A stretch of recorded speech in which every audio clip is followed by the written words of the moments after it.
pagi Pak Mei. Selamat pagi Bu Evi. Bagaimana kabarnya hari ini Pak? Alhamdulillah Bu Evi sehat. Bu Evi Alhamdulillah. gimana kabarnya? Nggih, alhamdulillah sehat juga Pak. Iya ya. Nggih, Pak Mei mohon maaf ini ya. Iya Bu Evi. Berkaitan dengan observasi yang akan kita lakukan besok. Ya. Ini kita berdiskusi sebentar. Ya. Mohon kesediaannya untuk melakukan sesi pra supervisi ini ya Pak. Iya siap Bu Evi. Hari ini tuh saya ingin memastikan kita bisa memfokuskan observasi pada hal-hal yang paling Pak Mei butuhkan. Iya Nah, Bu Evi. untuk memulai, apakah ada ini kompetensi coaching tertentu yang ingin Pak Mei kembangkan lebih lanjut? Saya merasa perlu Bu Evi untuk lebih mengembangkan kompetensi dengan kompetensi mendengarkan aktif Bu Evi. Ya, gitu. Baik, bagus sekali Bapak. Mendengarkan aktif itu memang suatu bagian yang sangat penting ya Pak, tentunya Iya, dalam Bu Evi. coaching. Nah, adakah bagian tertentu lain ini Pak yang ingin Pak Mei kembangkan lebih lanjut dalam mendengarkan aktif ini? Saya itu ingin memastikan gitu Bu Evi, bahwa saya itu benar-benar mendengarkan tanpa menginterupsi dan memberikan umpan balik yang tepat dan baik gitu Bu Evi. Oh, ngeten. Iya. Oke. Itu adalah masukan yang sangat baik Bapak. Selain mendengarkan aktif, apakah ada ini Pak aspek lain dari coaching yang ingin Pak Mei kembangkan yang nantinya akan saya amati, seperti misalkan mengajukan pertanyaan berbobot atau presence dalam sesi coaching seperti itu Pak?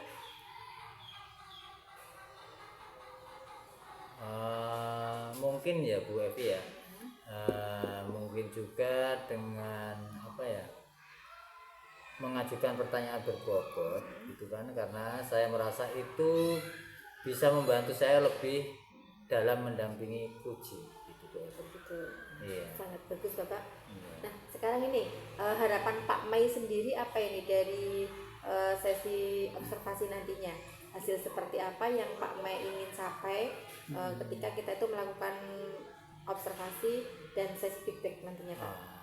Di sini saya berharap saya bisa mendapatkan umpan balik yang konkret gitu dari coach dan akuntabel gitu Bu Evi, sehingga nantinya saya bisa meningkatkan kemampuan saya secara signifikan. Luar biasa Bapak. Iya.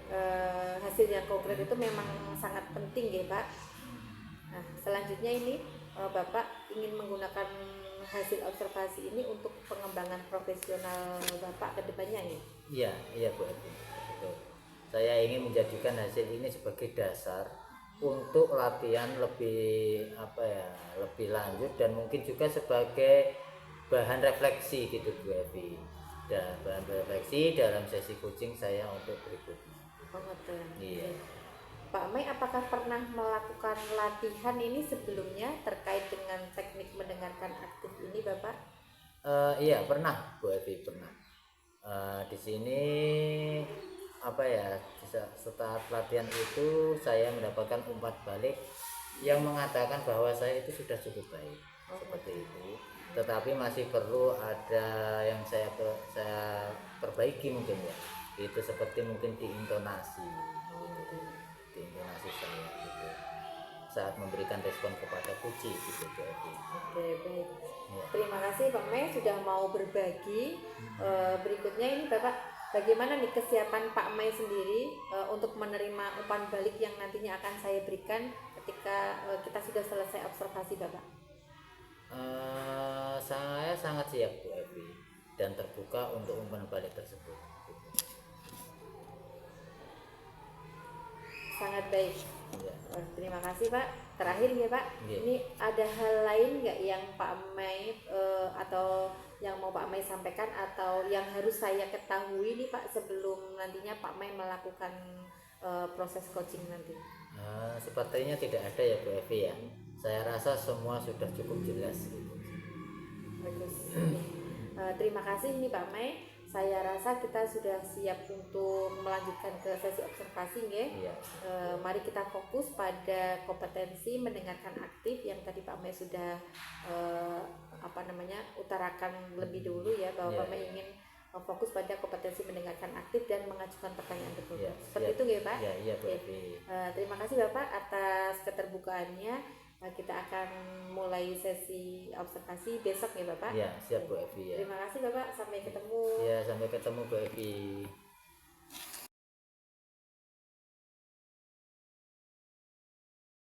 Ngomong-ngomong Pak Har, ada apa sebenarnya ini? Ini Pak, ini saya sedikit ada masalah dengan kaitannya dengan murid saya di sekolahan gitu.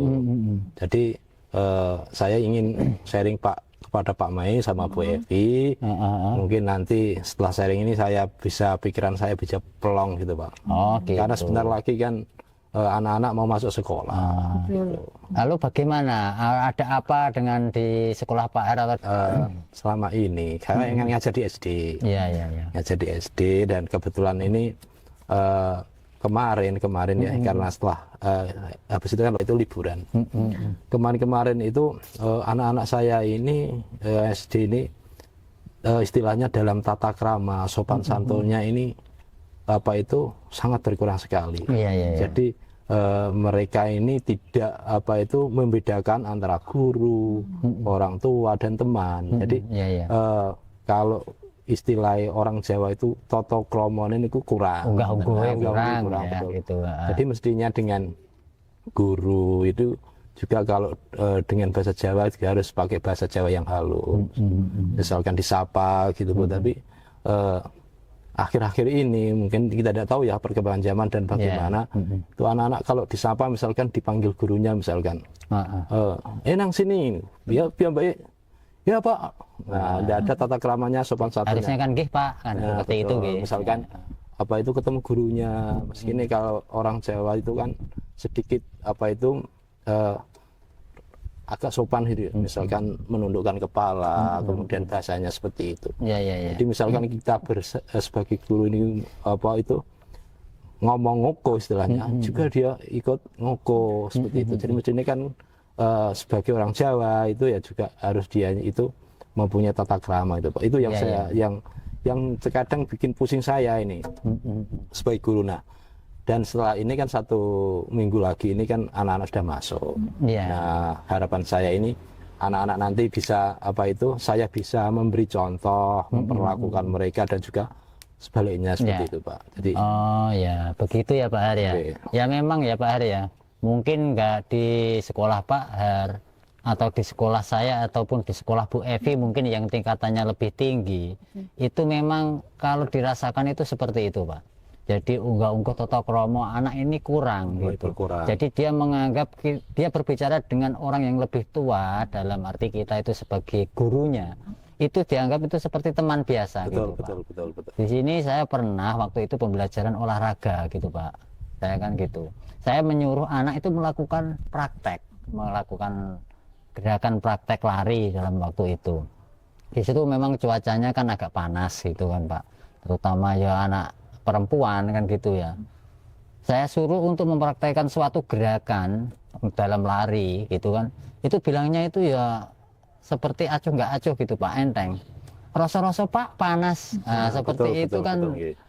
Kalau dulu waktu saya mungkin Pak Har, Bu Evi mungkin kan dulu kalau disuruh gurunya kan takut dan langsung melakukan kan gitu. Kalau sekarang kan enggak kan gitu. Jadi memang kalau kita rasakan seperti itu, mungkin di tempat Bu Evi juga walaupun tingkatannya sudah anak dewasa itu mungkin kadang itu malah lebih gitu kan. Lebih menganggap gurunya itu sebagai teman, itu malah kadang lebih seperti itu gitu. Nah, lantas menurut Pak Har ya, kira-kira yang diharapkan Pak Har itu seperti apa dari Pak Har bertemu kita sama Bu Evi ini? Ya betul Pak. Jadi harapan saya setelah kita berbincang ngobrol bareng seperti ini, saya bisa menemukan solusi bagaimana saya memberi contoh pada anak-anak saya agar lebih sopan lagi, kemudian etikanya dengan orang yang di atasnya ini bisa membedakan begitu Pak. Oh iya, betul sekali Pak Har. Ya, jadi menurut saya itu ya memang apa yang dikatakan Pak Har itu benar. bagaimana kita sebagai orang tua, sebagai pendidik, ya bagaimana kita itu bisa mengarahkan anak didik kita itu lebih ke arah etika, sopan santun ya Bu, dalam tutur kata maupun dalam unggah-ungguhnya, dalam perilakunya, kan gitu. Itu adalah tantangan kita sebenarnya. Walaupun bukan tidak mungkin itu terbawa juga dari lingkungan, kan seperti itu. Tapi di sini kan misalkan ada anak berperilaku seperti itu, pasti itu bukan lingkungan itu menyalahkan lingkungan, tapi lingkungan menyalahkan dunia pendidikan kita sebagai guru, seperti itu Pak. Jadi ya kita harus memang sabar ya Pak ya, sabar, dan selalu memang tugas kita, dan kita juga harus profesional, kan gitu ya. Coba mungkin Pak Har bisa menceritakan kepada saya, mungkin sama Bu Evi, bagaimana sih proses pembimbingan ya gitu, atau pembiasaan yang dilakukan Pak Har di sekolah gitu, dalam rangka membimbing anak-anak itu tadi, supaya itu adabnya, sopan santunnya itu ada gitu, sebagaimana sih gitu. Baik, karena ini yang kami tekankan ini adalah istilahnya tata krama bahasa Jawa Pak ya. Kalau bahasa Indonesia kan sama, tidak membeda-bedakan apa itu tingkatan. Jadi yang saya tekankan di sini adalah karena bahasa Jawa Pak. Jadi begini, saya sudah mencoba memberikan contoh, memberikan wawasan kepada anak-anak saya dengan cara memberikan apa itu ketika ketemu orang yang lebih tua itu harus mengucapkan salam, kemudian apa itu menyapa dengan apa itu bagus, dengan rendah hati. Ini sudah saya lakukan, sudah saya beri apa ini contoh-contoh, kemudian saya sebagai guru juga apa ini dalam memperlakukan mereka juga terkadang saya apa itu dengan bahasa saya ini sesuai dengan bahasa mereka. Jadi istilahnya begini Pak, misalkan kita memanggil anak saya itu nak sini ya gitu, tapi dengan bahasa itu yang lebih sopan lagi, sehingga harapan saya dengan saya melakukan itu anak-anak ini bisa meniru. Meniru, misalkan saya dipanggil, kalau misalkan dipanggil sama teman kan ya wes lah, seperti itu. Jadi kita mencoba dengan beberapa bahasa tata krama yang lebih sopan, sehingga harapan saya ini anak ini nanti bisa meniru. Tapi terkadang ya seperti itu Pak, hari ini menirukan, terkadang besok juga lupa lagi. Saya tidak tahu ini karena usianya memang terlalu dini dan lain sebagainya itu. Gitu, Pak. Gitu. Lalu ini Pak Har, saya ingin bertanya ya, apa yang memotivasi Pak Har gitu ya, yang memotivasi Pak Har untuk merubah karakter anak didik Pak Har itu apa? Itu yang pertama ya kan.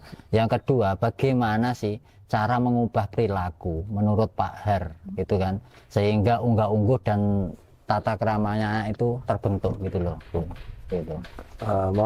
Motivasi saya untuk agar anak-anak ini bisa berperilaku lebih sopan lagi, harapan saya karena nanti mereka di masyarakat juga nanti juga akan melakukan hal itu, maka harapan saya untuk mendorong mereka, maka di sekolah ini saya maksimal mungkin saya dan juga teman-teman guru yang lain ini kita sudah memberlakukan misalkan hari Kamis Pak, hari Kamis ini semuanya pakai bahasa Jawa, antara guru dan murid ini semuanya pakai bahasa Jawa, kemudian menggunakan istilahnya apa itu basa krama, tumbas niki, tumbas es dan lain sebagainya. Jadi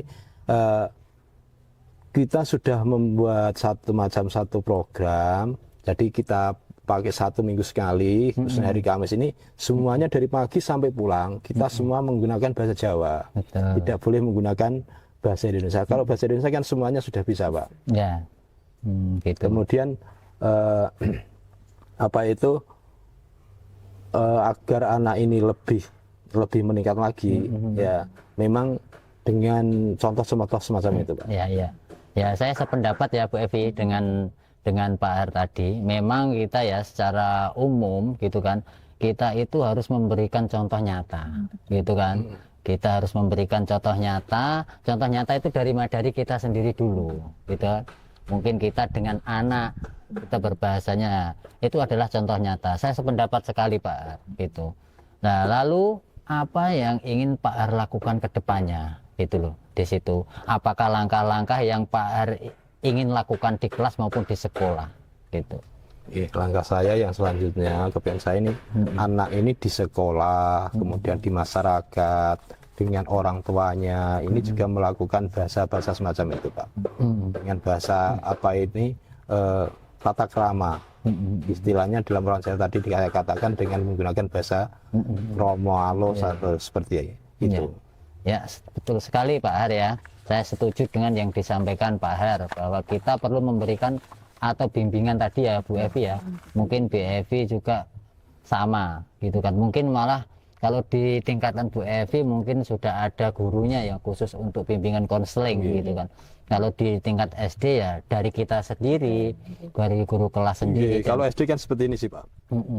Jadi guru kelas ini mengampu beberapa mata pelajaran. Jadi terkadang ya kebingungan di situ Pak. Bahasa Indonesia, bahasa Jawa kan kita harus menguasai semuanya gitu. Iya, jadi memang ya kita itu sebagai bimbingan konseling, kita sebagai guru, kita sebagai teman. Jadi merangkapnya itu memang luar biasa ya Bu. Kalau memang kalau di tingkatan SMK itu kan sudah ada plot-plotnya yang menangani. Kalau ada masalah apa anak apa itu ada bimbingan konselingnya sendiri kan gitu. Walaupun tidak menutup kemungkinan guru kelasnya juga pasti akan melakukan hal itu di dalam sekolah. Betul, seperti itu ya Pak Arya. Nah, setelah saya menyimak apa yang jenengan sampaikan tadi Pak Har, menurut saya jenengan dapat mengungkapkan atau dapat membuat ide yang sangat bagus gitu kan. Nah, tapi mungkin tidak ya Pak, ini ada kendala tetap. Betul gitu kan. Sekarang gini, kita sebagai pendidik kadang itu kita sudah melakukan hal yang paling benar, tapi anak itu kadang menerima beda, yang disampaikan ke orang tua juga beda gitu kan. Nanti orang tua wali murid akan berbenturan dengan guru. Nah, seperti itu adalah kendala gitu kan. Nah, bagaimana Pak Har mengatasinya itu? Kendala itulah yang terkadang saya pikirkan Pak. Jadi memang kendalanya ini satu, ini di lingkungan masyarakat. Mungkin kalau di sekolah ini karena waktunya yang hanya sedikit, mungkin dia di sekolah ini bisa mengikuti. Akan tetapi setelah pulang dari sekolah, bertemu dengan lingkungan yang berbeda, ini dia akan kembali lagi Pak. Kemudian di rumah itu kadang juga kalau orang tuanya juga tidak mendukung, maksudnya mendukung ini anak dengan orang tua ini kalau mereka itu bercakap ini dengan bahasa yang biasa, tidak istilahnya ditegur dan lain sebagainya, maka anak kembali ke sekolah lagi, besoknya juga seperti itu lagi. Gitu Pak. Oh iya betul Pak Har, saya sependapat dengan jenengan gitu kan, bahwa kita sebagai guru juga selayaknya selalu mengingatkan. Sebenarnya itu sebenarnya tiap kita masuk, kita bertatapan dengan murid, itu kita sebagai guru pasti selalu mengingatkan. Katakanlah hal kecil, anak itu mengganggu temannya dalam kelas ataupun ngomong sendiri, selalu diingatkan. Itu kita pasti selalu mengingatkan gitu loh. Tapi di sini ya kadang anak itu ada yang sulit, ada yang nurut kan gitu, kembali sebenarnya ke lingkungan Pak. Dia terbiasa dengan lingkungan yang seperti apa, itu pasti akan dibawa ke sekolah. Kan seperti itu ya Pak. Lalu kapan ya Pak Har kira-kira Pak Har akan melakukan program untuk mungkin dengan teman-teman guru atau dengan kepala sekolah untuk mengimplementasikan gitu kan, dan melihat perkembangan anak ini seperti apa kan gitu. Pasti Pak Har kan memulai program gitu kan, mungkin dengan kegiatan apa gitu kan. Nah itu kira-kira kapan itu Pak Har? Rencana saya karena kebetulan minggu depan ini kan anak-anak sudah mulai masuk tanah ajaran baru. Jadi rencana saya ini akan saya coba di awal ajaran tahun baru ini, Bu. Akan saya awal dari situ. Kemudian saya akan tetap mengajak semua elemen yang ada di sekolah ini untuk berpartisipasi. Semuanya antara guru dengan murid semuanya saya akan ajak untuk berkolaborasi agar bisa memberikan semacam contoh dalam berbicara, berperilaku di setiap harinya. Iya, iya. Nah, bagus sekali Pak Har itu ya Bu Evi ya. Nah, lalu apa komitmen ya khusus? Apakah ada komitmen khusus Pak Har yang harus dilakukan terhadap rencana Pak Har ini? Komitmen khusus yang ingin saya kita terapkan nanti, Mbak. Ya, jadi saya akan tetap menekankan kepada anak didik saya. Selalu mengingatkan Iya, gitu selalu ya. mengingatkan. Jadi Memberikan contoh seperti itu kan. betul. Jadi seperti itu. Kemudian menurut Pak Har, siapa yang bisa membantu Pak Har gitu untuk melakukan program Pak Har seperti ini? Untuk membuat program-program yang untuk kesiswaan kan gitu. Menurut saya yang bisa membantu pertama ini adalah selain guru yang ada di sekolahan, ini ada satu lagi ada orang tua. Ya. Kemudian lagi lingkungan sekitarnya. Inilah yang mungkin yang akan bisa membantu apa yang saya harapkan ini bisa terlaksana begitu. Oh gitu. Wah, bagus sekali Pak Har. Semoga program-program yang nantinya dibuat Pak Har bersama rekan sekolah itu dapat tercapai dan terbentuk dengan anak-anak dengan yang apa ya? Mempunyai tata krama ya Bu Evi, sopan santun yang baik, dan semoga nanti itu bisa juga seperti saya di sekolahan saya juga seperti ada Pak seperti itu. Jadi mungkin nanti saya akan melihat kelanjutannya ya, mungkin Bu Evi juga walaupun TK-nya tinggi kan pasti ada kendala lain juga walaupun beda permasalahan tapi arahnya kan sama. Mungkin kita nanti bisa melihat dari hasil Pak Har kan gitu kan. Gitu ya Pak Har ya. Mungkin ya Pak Har ya, ini kan karena waktu sudah sore juga, mungkin Bu Evi juga kan kayaknya ada acara gitu.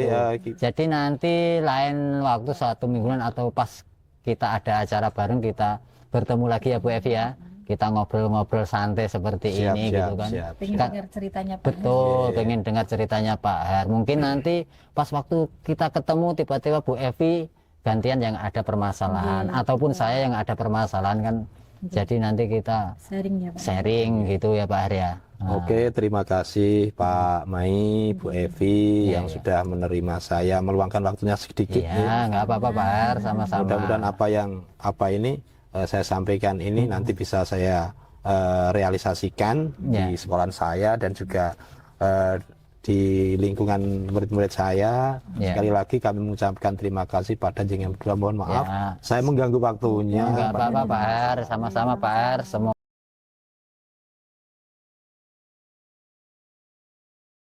Selamat pagi Pak Mai. Selamat pagi Bu Evi. Ya, terima kasih Pak Mai sudah meluangkan waktu untuk sesi pasca seperti ini ya Bapak. Sama-sama Bu Evi. Pertama-tama ini saya ingin mengetahui bagaimana perasaan Pak Mai ya, penilaian Pak Mai sendiri terhadap performa Bapak dalam kompetensi coaching yang sudah Bapak lakukan, yaitu mendengarkan aktif dan mengajukan pertanyaan berbobot seperti itu ya Pak. Ya Bu Evi, menurut saya sudah berusaha untuk mendengarkan dengan penuh perhatian gitu Bu Evi terhadap Puji, tetapi masih merasa ada beberapa momen di mana saya bisa lebih mengembangkan, bisa lebih baik lagi gitu. Baik Bapak, terima kasih Bapak atas penilaian Pak Mai terhadap diri Pak Mai sendiri ya. Ini kenapa nih Bapak menilai sedemikian? Kenapa bisa mengatakan masih ada hal yang kurang? Saya merasa beberapa kali itu saya terlalu cepat intonasinya dalam memberikan respon kepada Puji gitu Bu Evi. Padahal mungkin saya harus menunggu lebih lama atau paling tidak itu memberikan ruang kepada Puji untuk berbicara gitu. Bagus ya Pak, betul. Bapak ini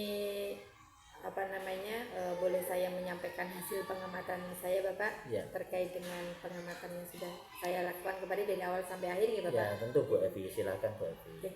Jadi saya sudah mengamati itu. Saya mengamati tadi pada saat Pak Mai berbicara dengan Koci, Pak Mai menunjukkan perhatian penuh nih Pak dan memberikan umpan balik yang sangat relevan seperti itu. Iya. Nah itu sudah sesuai dengan standar yang kita rujuk Bapak. Iya Bu Evi. Ini bagaimana pendapat Bapak setelah mendengar dari hasil pengamatan saya Pak? Terima kasih Bu Evi atas pengamatannya gitu. Saya senang mendengarnya hasil pengamatan Bu Evi. Berarti itu memberikan saya kepercayaan diri lebih gitu Bu Evi dari hasil pengamatan Bu Evi. Gitu. Oke. Namun demikian seperti yang Pak Mai tadi utarakan gitu Pak, saya juga melihat hal-hal yang sebenarnya masih Pak Mai bisa kembangkan lebih tinggi lagi nih ya, lebih bagus lagi. Misalnya tadi saat Koci berbicara tentang kekhawatirannya, kemudian saya mengamati nih Pak Mai itu dengan memberikan solusi sebelum Koci selesai berbicara. Nah padahal Pak Mai bisa lebih sabar lagi ini mendengarkan sampai benar-benar Koci itu menemukan sendiri solusinya gitu Bapak. Bagaimana nih pendapat Bapak? Saya menyadari tentang hal itu juga Bu Evi. Kadang saya itu terlalu ingin membantu Koci sehingga langsung memberikan solusi. Padahal Koci mungkin bisa menemukan jawabannya sendiri gitu. Karena mungkin rasa peduli itu ya rasa Bapak. peduli ya, dan mungkin itu sudah kayak karakter Bapak sendiri. Iya Bu Evi. Tidak apa-apa Pak, itu sudah bagus. Kemudian ini Pak, dari diskusi kita ini apa ini Pak yang sudah terbayang nih oleh Pak Mai untuk meningkatkan lagi performa Pak Mai di kemudian hari terkait dengan coaching ini Bapak? Saya di sini itu saya rasa saya perlu Bu Evi, perlu lebih banyak latihan untuk menahan diri terutama ya, dan memberikan lebih banyak ruang bagi Koci saat kita melakukan kegiatan coaching gitu. Mungkin saya bisa berlatih dengan sejenis simulasi coaching atau feedback dari rekan sejawat seperti itu. Bagus Pak, rencana yang luar biasa. Lalu kapan ini Pak Mai mau memulai itu Pak? Kalau untuk memulainya sebenarnya untuk kegiatan coaching itu sendiri itu kan bisa saya lakukan kapan saja dengan teman sejawat baik di sekolah maupun di luar sekolah, itu sebenarnya bisa saya lakukan. Dan ya mungkin besok atau besoknya atau minggu depan mungkin bisa saya lakukan. Berarti bisa dimulai dari sekarang ya Pak, ya, dengan rekan-rekan sejawat Bapak ngoten nggih. Iya seperti itu. Baik sekali Bapak. Nah Bapak ini berdasarkan hasil pengamatan ini semua sudah saya catat ke dalam form supervisi akademik Bapak. Kemudian sebagai penutup ini Bapak bisa menyampaikan apa yang Bapak peroleh nih dari proses ini Bapak? Saya merasa itu mendapatkan banyak wawasan tentang area-area yang perlu saya perbaiki dan merasa lebih percaya diri dengan apa yang sudah baik gitu Bu Evi. Terima kasih sebelumnya saya ucapkan kepada Bu Evi atas feedbacknya gitu ya. Oke, sama-sama Pak Mai, saya juga mengucapkan terima kasih. Saya juga belajar banyak ini dari proses ini. Semoga saya juga bisa menggunakannya untuk jika kemudian hari atau kapanpun saya mengalami hal yang sama, mungkin saya akan menerapkan solusi-solusi yang sudah saya peroleh dari sesi observasi ini. Terima kasih Bapak. Iya, sama-sama Bu Evi. Terima kasih atas kesempatannya. Sampai jumpa pada sesi berikutnya.